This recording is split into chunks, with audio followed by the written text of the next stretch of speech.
Properties are a significant investment, but unlike other assets, they offer the opportunity to increase their value if you improve or expand them. This could be by making internal changes, improving the space, or utilising areas that are otherwise unused, or by adding, additions, or both. But if you don't make sure all the legal obligations and permissions are in place and obtained, all your hard work may be wasted, and in the worst instance, you might be forced to remove the changes.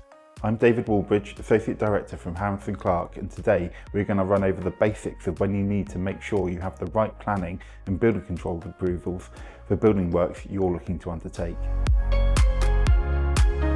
Planning permission is required in most instances for any works that would change the external appearance of your property. This is assessed, managed, granted and enforced by your local authority. Once they have received your application and confirmed they have all the information needed, in most instances around 8 weeks is allowed for them to review it and come back with a decision on whether they will permit or refuse the works. In practice, this can take longer depending on how busy your local planning office is, and the different types of application may have different timescales. You also need to keep in mind that you may need to submit an application for works to a property that would not normally be required if it's in a conservation area or the building has been listed or designated as being a special architectural or local significance. Making sure you have all the required permissions is vital, as undertaking works without them is an offence and for serious breaches, convictions can be pursued. On the better news side of things, some works, changes and additions to properties may not need a permission as they fall under what's referred to as permitted development. These are changes and extensions to a property that they fall within defined limits and parameters are considered to be granted permission automatically. If this is the case, details of the planned works can be sent to your local authority with a request for a certificate of lawful development, and where deemed compliant, the works can be carried out without the need for going through the formal application process. This covers extensions and conversions to properties, but is limited in regard to its size and position.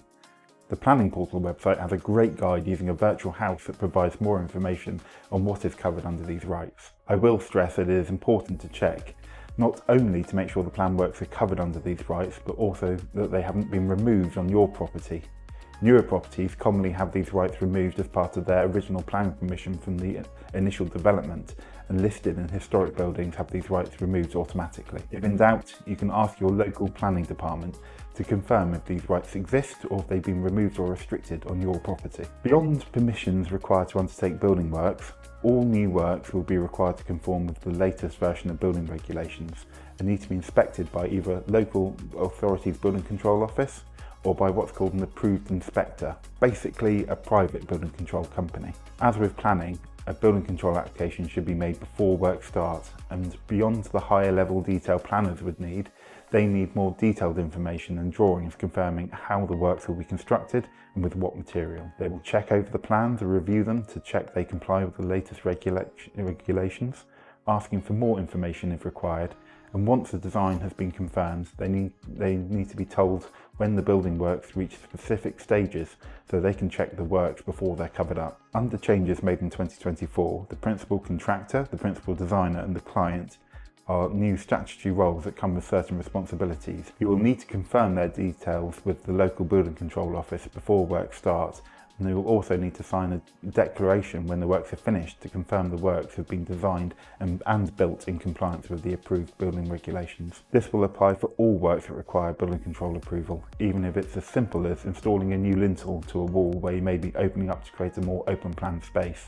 These roles require designers and contractors to confirm they are competent and have the required skills and experience to complete the type of and level of work being undertaken. For the clients, they need to make sure that competent designers and contractors are appointed, that they have enough time and resources to complete their duties, and the works are managed and monitored. Works such as replacement windows, boilers, electrical works can fall into a competent person scheme. This is where the installers have completed the requirements to enable them to self-certify that the completed works are compliant with building regulations and avoid the need to involve the local building control office. If contractors do not have the required training and approval, or the works are being done on a DIY basis, then an application to your local building control authority will still be required. Knowing exactly what permissions you may need can still be a tricky business and may leave you with doubts over whether everything required is in place. Fortunately, that's where we can be of assistance and help you however little or as much as you need. From giving advice, completing applications on your behalf, or providing a full design and management service for your construction dreams, Harris & Clarke have experienced and qualified professionals here to make sure your dreams don't turn into nightmares. Please feel free to contact our friendly team on 02381 550051 and we will be delighted to help however we can.